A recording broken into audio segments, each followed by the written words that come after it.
Today we're going to be reviewing the Aston Martin DB3S from 1953 to find out why it was selected to be included in the game, and then taking it over to the expressway to see how it stacks up against other cars we've already reviewed, and find out whether or not it's worth spending the 6 million credits in order to add it to your personal garage.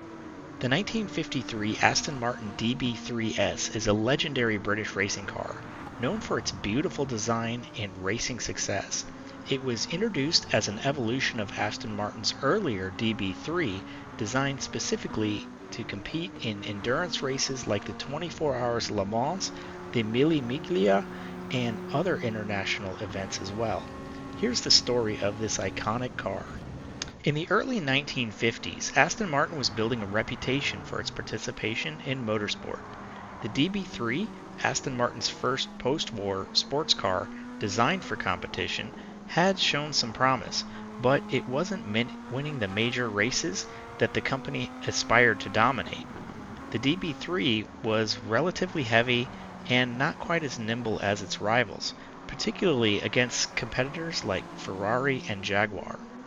In realizing that the DB3 needed a significant upgrade, Aston Martin's chief designer Frank Feely, along with engineer A.G. Willie Watson, set out to create a new version that could compete with the best in the class. The result was the DB3S, a lighter, faster, and more agile version of the DB3. The DB3S was designed to fix some of the key issues of its predecessor. Most importantly, it was much lighter, thanks to a revised tubular steel chassis and a streamlined aluminum body. The car's curvaceous body was one of the most beautiful of its era, combining aerodynamic efficiency with classic Aston Martin aesthetics. It was powered by an upgraded version of Aston Martin's 2.9-liter straight-six engine, which had been developed by Claude Hill. This engine produced around 180 horsepower, which was quite competitive for the time, and the DB3S featured a live rear axle as well as independent front suspension, making it more responsive and better suited for racing. The S made its racing debut in 1953 at the 24 Hours of Le Mans, which was already one of the most prestigious endurance races in the world. While the car did show some promise, it ended up not finishing the race due to mechanical issues. However, over the next few years, the DB3S would become a serious contender in international racing. One of the biggest successes came in 1955 when Aston Martin placed second at Le Mans with the DB3S, driven by the legendary duo of Peter Collins and Paul Fieri. Although it didn't take first place, it was a major achievement for the brand and solidified the DB3S as a top competitor. Aston Martin only ended up building 11 of these cars for the works team, but due to the success of the car, the company ended up producing an additional 20 DB3S models for privateers. These customer cars were slightly less powerful than the factory race cars, but were still incredibly competitive. Many wealthy enthusiasts and private racing teams purchased these cars, contributing to the model's fame in motorsport. Although the DB3S had a short run and was quickly replaced by the DB-R1 in 1956, it remains one of the most iconic sports cars in the brand's history. The DB3S is celebrated for its graceful design, racing heritage, and its role in cementing Aston Martin as a serious player in endurance racing. Today, surviving examples of the DB3S are highly coveted by collectors. They often appear in prestigious historic racing events and auctions, fetching millions of dollars due to their rarity, beauty, and motorsport pedigree. And not only does it represent Aston Martin's history well, but it also stands as a testament to British engineering and motorsport heritage, embodying both beauty and performance in equal measure. If you've made it this far, please like and subscribe to the channel so you don't miss any future content.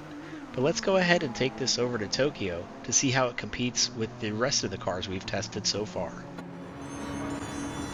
When fully built and supercharged, The DB3S ends up with 456 horsepower and 395 foot-pounds of torque, and the car only hits the scales at 1,887 pounds, so the power that the engine is producing can actually be quite a bit overwhelming. The performance points with it fully built out end up at 690, and this puts this car against some pretty aggressive competition, right in that like GT4 class. There is no aero options that can be bolted onto the car for the DB3S, so grip becomes an issue pretty quickly. I ended up softening up the suspension quite a bit in order to keep the car from spinning out of control and basically easing into the loss of grip more than making it so twitchy. It was able to approach speeds of almost 220 miles per hour on the straights on this course, but the car felt very unstable and was a little bit stressful to drive. It was kind of average on the fuel, with it making about 5 laps to a tank, and I saw the tire wear fairly even with about 15% to the front and rear. I initially struggled to get this car to make a lap at all, but once I was done with testing it here, I ended up taking it back out on a 600 performance point race by changing the transmission to a fully adjustable manual, putting on the sports tires instead of racing tires, and dropping the engine's performance quite a bit. That actually turned this into a really fun car to drive. So in terms of all-out performance, this is not something I would recommend picking up, but later on in the game when you can kind of build up your own race, this is a great car to play with. And it's quite beautiful. We ended up crossing the line at 2 minutes 4 seconds, .714, which put it right behind the RCR Civic and just in front of the DeLorean. But those two cars are way more stable than this Aston Martin.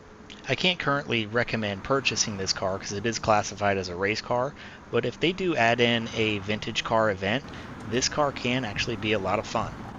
And if you like the livery, feel free to pick up your own copy of it on the Gran Turismo game by searching for keywords David Brown, which is what the DB in DB3 stands for. And if you missed last week's video, make sure to check it out here.